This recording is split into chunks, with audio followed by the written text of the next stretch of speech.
Ladies and gentlemen, on behalf of ASCIA and NetApp, the sponsor for Theater 2, welcome to this session on Perimeter Defense, moderated by Mr. David Richardson, the Deputy Division Chief of Perimeter Defense at DISA. NetApp is honored to sponsor this discussion. NetApp supports the warfighter around the world with over 1,000 petabytes of data across the DoD and first-party services in the three largest gov clouds. We're able to cut warfighter cloud costs in half. David Richardson is the Deputy Division Chief of DISA's Perimeter Defense. The Perimeter Defense Division provides 14 programs focused on defending NIPR and SIPR networks from the internet and from other federal and Five Eye networks, and provides cross-domain enterprise solution. Duncan Carter is the Division Chief of the DMZ Protection Branch for DISA.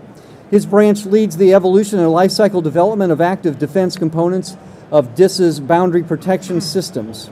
Tui Che is the Program Manager for the Enterprise Email Security Gateway and Zero-Day Defense Network at DISA, and is responsible for oversight and engineering support throughout the life cycle of advanced email security systems to NIPRNet-based email systems. Major John Elko, U.S. Army, is the Chief for Boundary J34 Defensive Cyber Operations in the DISA Joint Operations Center. The Boundary Countermeasures Branch is responsible for the command and control of several enterprise DCO capabilities, including Access Control Unit, Web Content Filter, Shark Seer, and the Boundary Cloud Access Points, or BCAPs. Elmer Gordon is the Program Manager for CBII, which is the Cloud-Based Internet Isolation at DISA. CBII uses cloud-based internet isolation technology to offload a significant amount of traffic traversing the DoD and decluttering DoD networks. Malachi Outen is the Branch Chief for Internet Protection in DISA's ID5 Perimeter Division. Mr. Outen is the Senior Advisor for the development and deployment of the Defensive Cyber Operations solution that protect the DoD's internet access points. And Dr. Ryan C. Smith is DISA's ID5's Chief Engineer for the Cybersecurity and Analytics Directorate. Dr. Smith provides engineering support throughout the full life cycle of the program, from requirements acquisition, design, development, integration, and transition to operations. Ladies and gentlemen, please join me in welcoming Mr. David Richardson.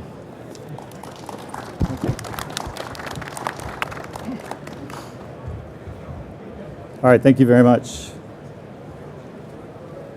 We've got a disclaimer here. All right, so I've got a series of questions that I'll open up with for the panel, and then after that we should have some time left if anyone out in the crowd has some questions as well.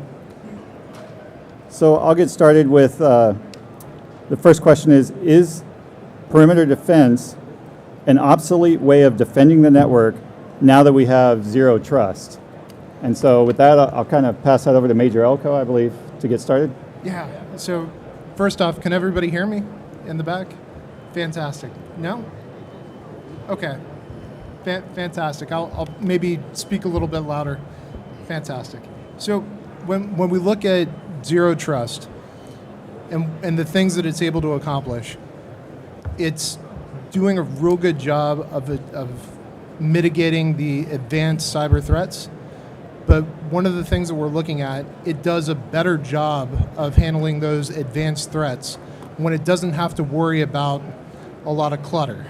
So what we're able to do at the boundary, and when we talk about tier 0, tier 1, the tier 0 boundary is everything that's outside of the DoD.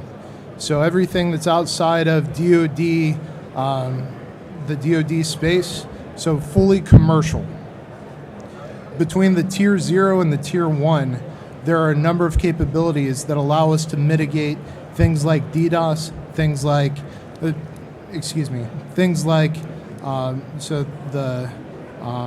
scanning and those sorts of things. When we take that load off, that gets us to a place where the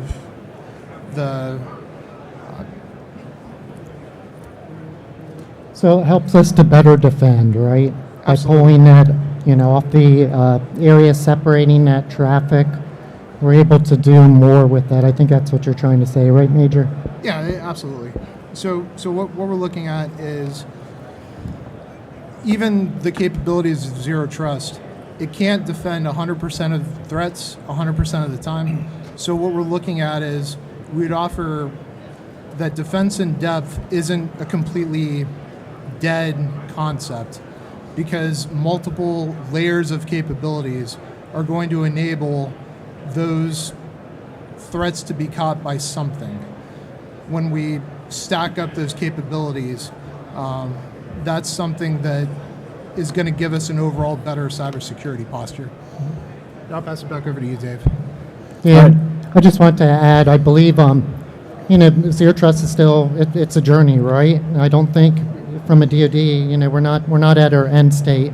So, as we're, moving down the Zero Trust journey, we are, modernizing our traffic flow. We are modernizing our capabilities, and, I feel like it's an integration.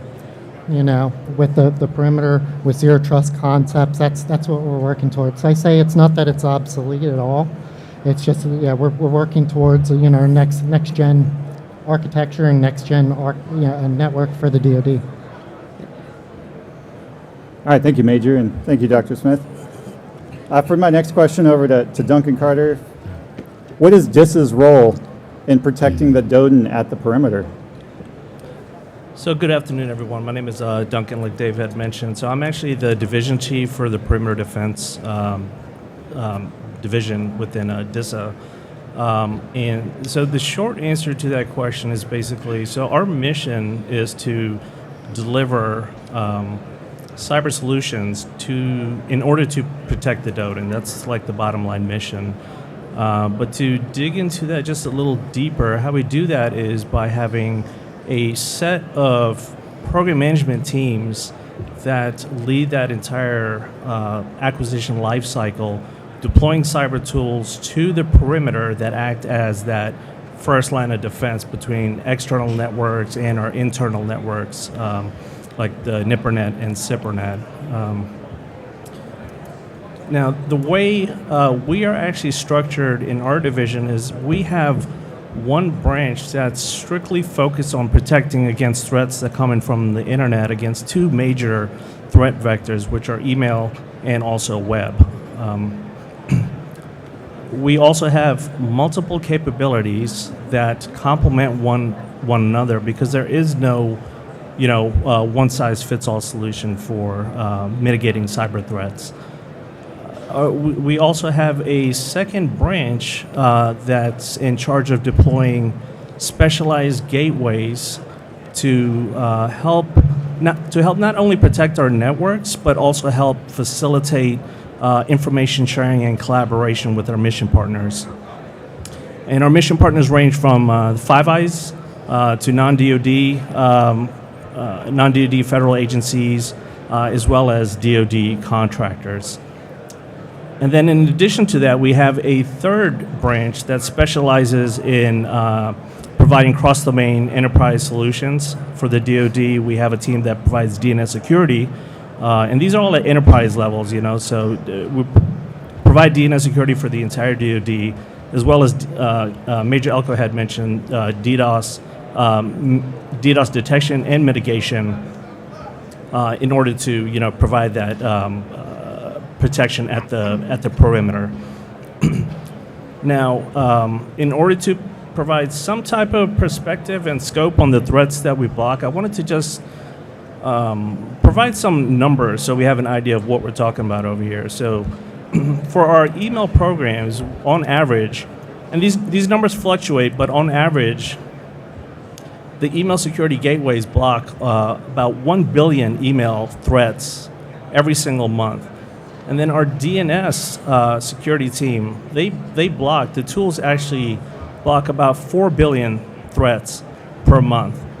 And these numbers, like I said, they do fluctuate. I've seen that number go as high as 10 billion, 11 billion, but on average it's 4. And the same goes for like our web protection as well. So, you can just understand that that large scope of threats that we have to kind of protect against, we're still busy and very active, in the perimeter. Thank you. Thank you, Duncan.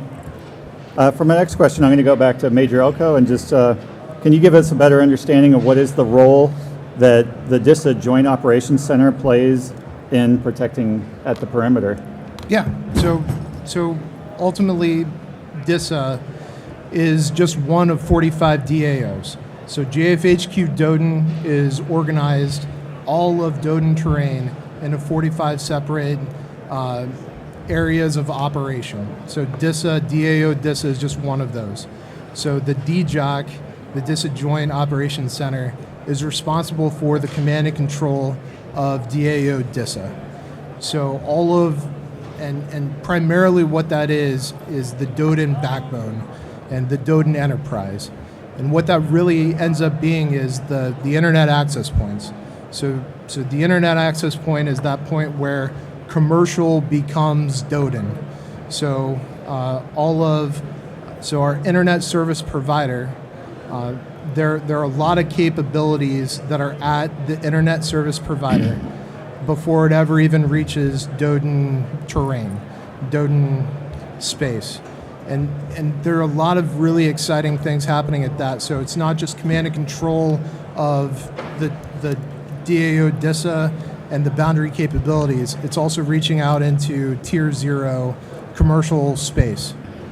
General Skinner yesterday, when he was talking in his keynote opening, mentioned so looking at how we can better see what our commercial partners are doing, learn from our commercial partners, and get better.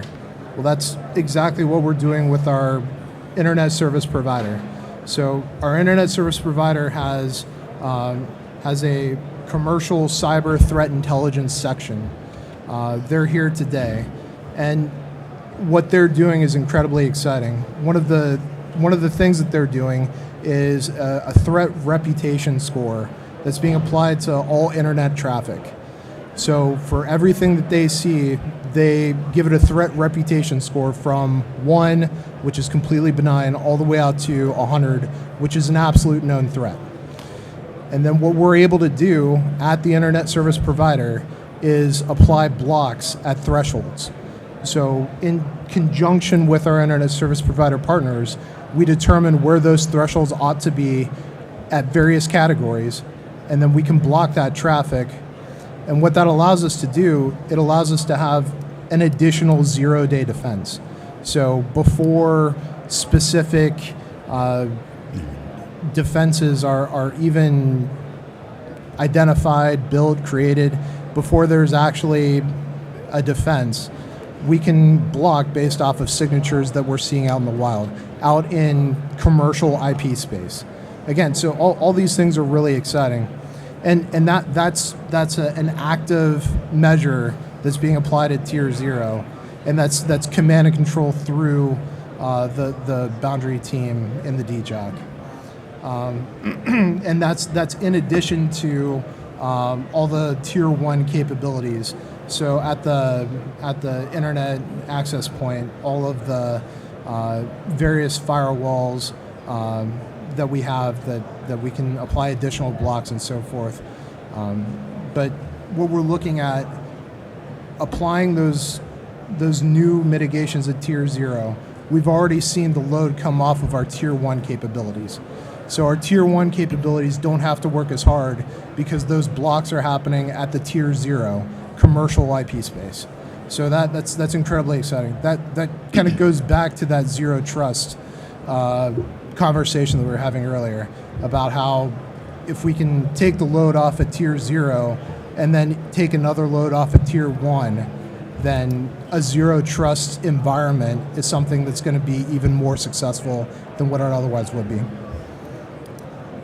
And that's all I have, Dave. All right, appreciate it, Major. Thank you. So for my next question, I'm going to turn it over to Dr. Smith, and Elmer, you might be able to help out with this one as well. But how do we integrate perimeter protections in with the cloud initiatives, and what is the perimeter doing to transition to the cloud?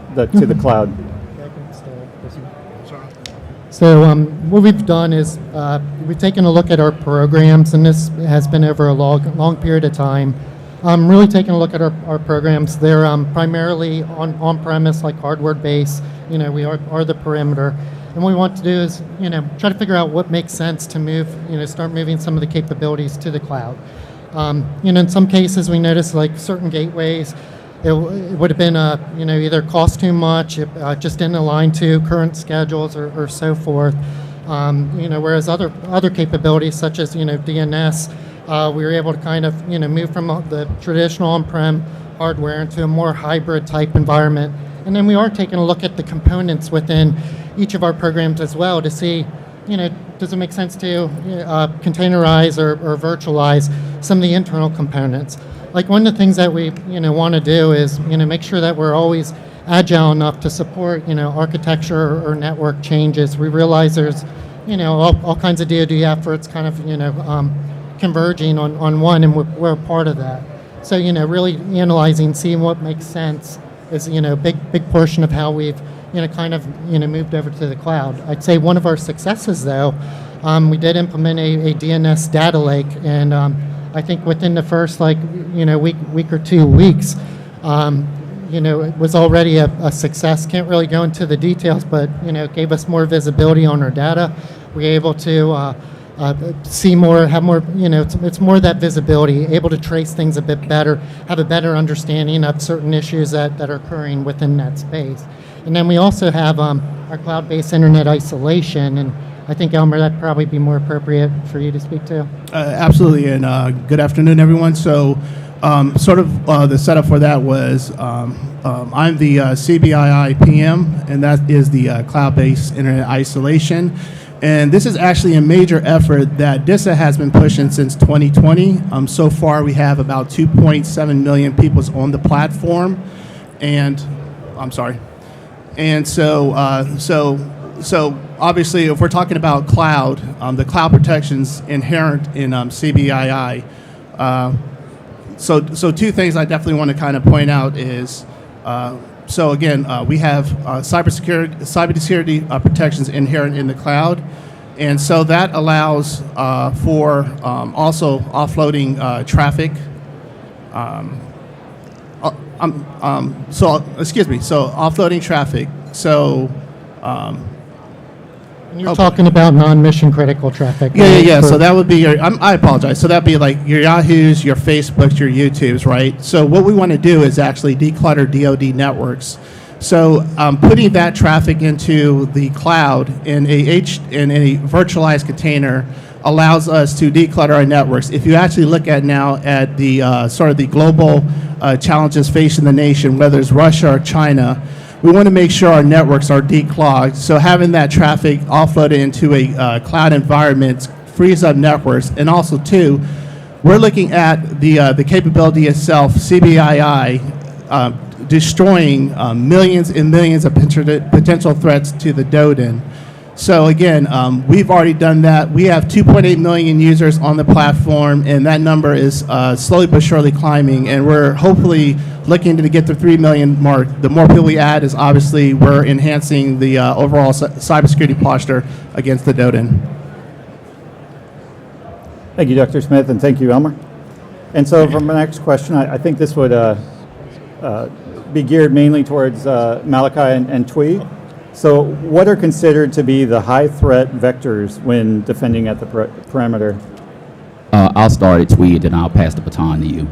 I guess to really answer that question, it depends on where you work at, because depending on what agency, what level, access, that's going to determine what threat vectors are important to you.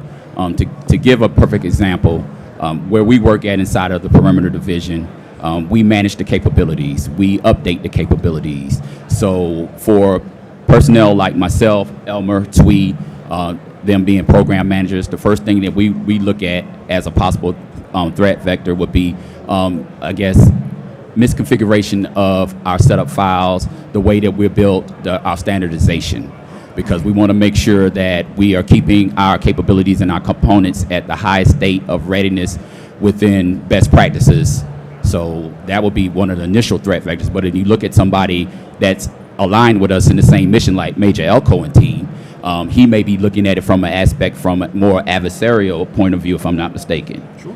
So he would be looking at something like maybe phishing, which we know generic data on fake websites. Instead of Facebook, you go on the FaceBack and you're submitting information, and adversaries are gaining access. But then we also look at targeted phishing, where we have when we're in I guess arenas like this, where we have high-profile DoD officials and supporting components that are targeted for those credentialized information. So that answer is probably going to vary depending on, like I said, where you work at. So I'm going to pass it over to Twee, and if you need me to come back and assist Twee, I'm right here. Thanks, Mao. So echo with after Mao comment. So from the email security perspective, the biggest threat factor for us is phishing and spear phishing, right? And phishing is the one the hacker try to get the let the people click on the URL, and that can lead to the malware and get the credential harvesting. And the spear phishing is the one after getting the credential, they try to get the trust from the high level of the UD member, especially when people out in the public. That's easy to be the target. So, but the very important thing that for the email, our email system already have the number of configuration to in place to significantly cut down the phishing threat to the DoD from the internet source. For example, like to get the trust from people, they send the .mil email from the internet. So if the email security system we are already have does not allow the email from .mil from internet, we stop right there unless they have to go through the process to verify that they are the real .mil, or and then we would put them on the special group of sender. Another mechanism that our email system implement is using the URL technology, URL scoring system to filtering the email with the bad URL from the internet source. So phishing and spear phishing is not new to us. It's been with us for a long time, but we still want to bring it up here because it still maintains as the top of our threat to communities. So in addition of phishing and spear phishing, so far we see that the potential maybe will be the threat, but not yet, but maybe, because some customer at this time they are trying to moving away from enterprise security offering such as URL identification or subject preference. So enterprise appropriate policy are no longer enforced and at the central locations. For example, now some CCSA user, they try to migrate their system directly to O365. In order to do that, they have to meet the requirement that they need to be set up behind the cloud-based internet isolation technology and advanced threat protection tools such as SafeLink from the Microsoft. But as enterprise email, we don't have the mechanism to verify that these protection have been in place on the user and Dave, size. oh, I'm sorry, Twee, I thought you were finished. Yeah. And I'll add one more alibi to that question. Another threat vector that has, I guess, come to light more recently is malicious insiders. Unfortunately, we have unhappy people that we work around, and they have high access and clearances to access information. We need to do a better job as leaders, supervisors, or just team members to ensure that we are checking the checkers.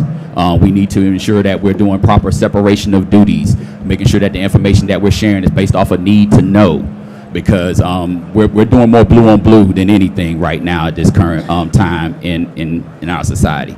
That's all I had, Dave. All right, thank you, Twee, and thank you, Mao. And so for my next question, we'll go back to Dr. Smith, and if you can just share with us, how do we prepare the perimeter to defend the threats of tomorrow? It's a good question, Dave. Pretty complex. I'll try to answer this from, I guess, two different perspectives. So from a non-technical approach, what we're doing, and Dave, you're aware of this, Duncan's aware too, and other people within our division. So how we're prepping for, the fight for tomorrow, first what we're doing is using lessons learned and seeing internally within the division, hey, how can we improve our velocity? And what I mean by velocity, our time to deploy. That's a big thing because as you get bogged down with a lot of tasks, you get stuff out slower. So, that's part of it is that we're trying to, develop our workforce to be more agile, to be able to work in a better velocity.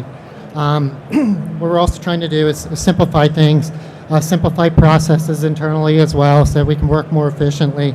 Probably on the technical aspect, which is probably what more folks want to hear about. I'd say it's right now is a pretty interesting time. We have the war in Ukraine. There's been a lot of stuff in the news about China. We don't know what's going to come on the horizon, but we're trying to prep for what might be out there. As I spoke earlier, we are taking a very big look at our capabilities. We're trying to figure out, one, do we have gaps? Do we have overlaps? And then we're also looking at our budgets too. I'll say, we are the perimeter. We don't always have the same budget each year. A lot of times we do get cut. So, we try to find ways of how can we still deliver, secure services? How can we deliver them fast? How can we deliver them quickly to our warfighters and still support that? We do have several projects that are on the horizon. I'm not going to talk about all of them. We have the mindset of we want to try to defend forward, try to impose a cost on our enemy. We don't just want to just block all the time because an enemy's just going to spoof their IP address. They'll spoof where they're at, try attacking the same way, waste our resources, and then we just have to go through the same process. So we're trying some, new advanced technologies. I think we'll have more information on those probably coming up within the next several months or so. There's just a lot of stuff that we're working. I don't know if anybody else had anything to add on that. Well, I guess from there, I would pass it over to Mal and just say, are there any pilots that you'd like to share with the group that you and your team are working on? Yes, I can honestly say our team is working very hard, and I'm not going to go into too much detail because I actually have the PMs here on stage with me to talk to those actual pilots. But we do have a FCI, full content inspection, which is being led by Mr. Elmer Gordon right here, and I can tell you Elmer is probably one of the hardest working PMs in the DoD. You give him a task and he just takes it and he goes with it and makes it his own. Outside of that, I believe we have some cloud initiatives and I think an Azure pilot that's going on in support of EMSG and with Twee and her teams. So I'm gonna let them talk more in detail to what those actual pilots entail. So I want to make sure I speak and I'm not popping the mic. So does this sound better? I'm getting some nods in the crowd. That's good. So right now, I'm actually going to speak to the full content inspection, and this was a pilot that was very important from General Skinner. He actually came to ID5 end of last year, beginning of this year, and he said, "Hey, how can you all come together to make this happen quickly?" And so, believe it or not, it was a combined effort between ID5, so many organizations within DISA. i.e. DISA Global, the DJOC, JFHQ, DODIN. We came together, we sort of encapsulated the requirement, and within 7 weeks we actually had this capability on contract. And what this is a departure from your traditional intrusion prevention systems, right? So in the traditional IPS, a user wants to go to randomwebsite.com, right? So you're going to have the outbound traffic. It goes, it hits the endpoint. It gathers that information, it renders their website, and then on the return traffic with your traditional IPS systems, if it looks weird, it'll look at the databases, it'll look at potentially malicious, odd behavior, it might do a block. Most of the time it does a block. What we wanted to do with this FCI pilot was actually go a step beyond that. So this technology is kind of called a disarm, rearm sort of technology is. When a user goes to that random website, that's usually a .commercial, that's where most of the dangerous vectors reside. As soon as it gets to the endpoint, we want that technology to look at the traffic, to look at potential malicious code, and make a decision then and there in that potential malicious actor's backyard to seek and destroy potential threats. So what that does, it neutralizes the threat far from the DODM, which is what we want. It's going to enhance our security posture. It provides a nice safety net and cushion to ensure that traffic doesn't get anywhere close to our DODM. One thing, too, that's very interesting with the technology is it's not necessarily going to prevent that traffic from flowing back to us. We can actually go inside as we're rendering the code, strip out potentially dangerous code, so then the user will get back the original website they were trying to get into.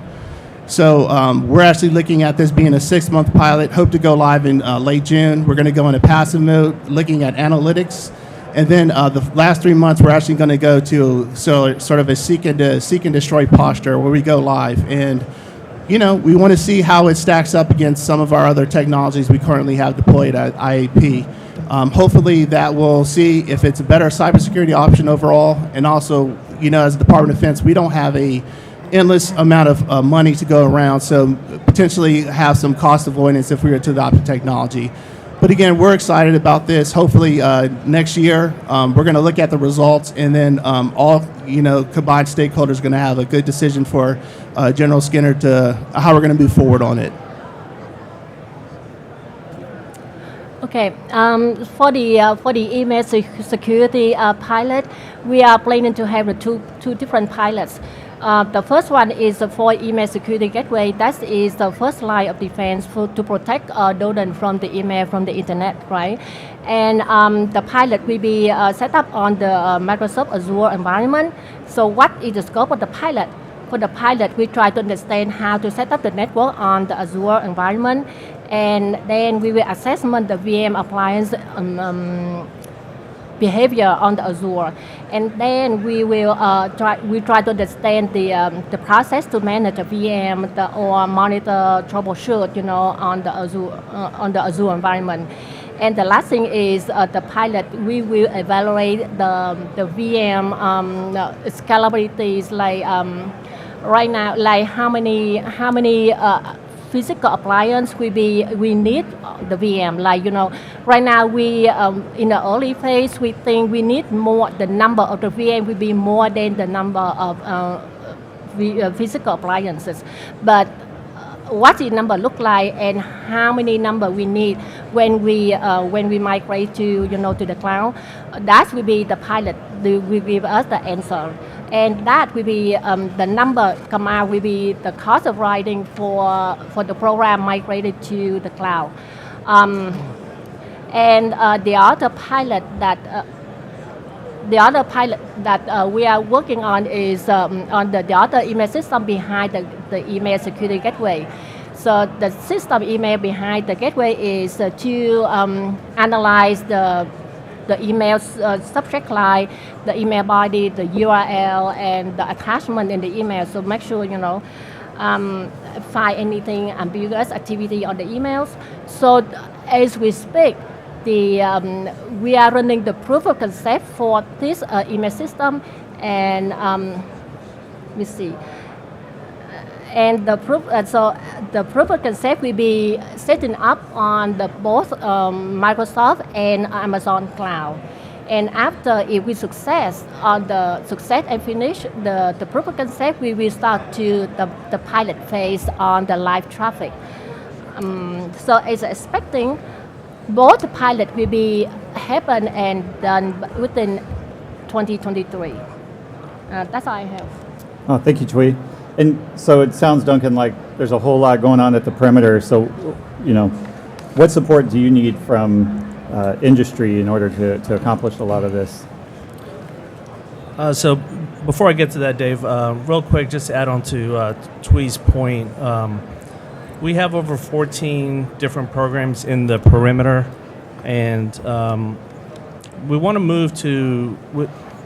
move whatever makes sense, to the cloud. Not everything is going to make sense. Okay, let's move everything to the cloud. It just can't be. It can't be done with the type of mission that we currently have. So for email, yeah, that definitely makes sense, right? Because a lot of people are moving to O365. That's where all the mailboxes are sitting. So that program definitely makes sense. Okay, moving to the cloud. We are adopting the other cloud technologies like Elmer had mentioned. We're using cloud-based internet isolation, and we're also taking advantage of a lot of the vendors' threat feeds that they're using. They have all of their threat feeds into the cloud. They're using machine learning. So even though we're not directly implementing that in the perimeter as yet, we are taking advantage of that indirectly through contributions and partnerships with the vendor.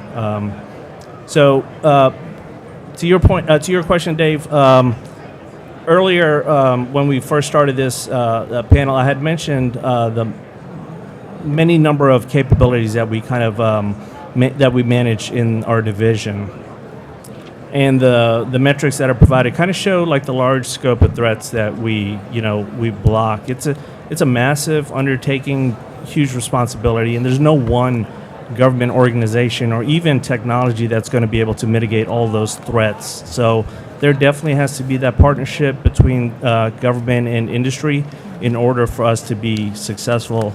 And Dr. Smith had kind of touched on this earlier. He had said what we're looking for is development of those next generation perimeter solutions to help kind of those solutions to be flexible so they are able to adapt with the changing landscape. We know the threat landscape is dynamic. Data is not just in one location, right? It's on mobile devices, multiple cloud environments. It's at home, it's in government offices. So all of this might sound like zero trust requirements, but I think what that really points to is that zero trust and perimeter, and this is my opinion, that they're probably going to be complementing each other in a future environment. I don't think one is going to kind of supersede the other. So, thanks. All right, thank you very much. And so with that, I'll open it up to the crowd if anyone has any questions. There's a mic right up here.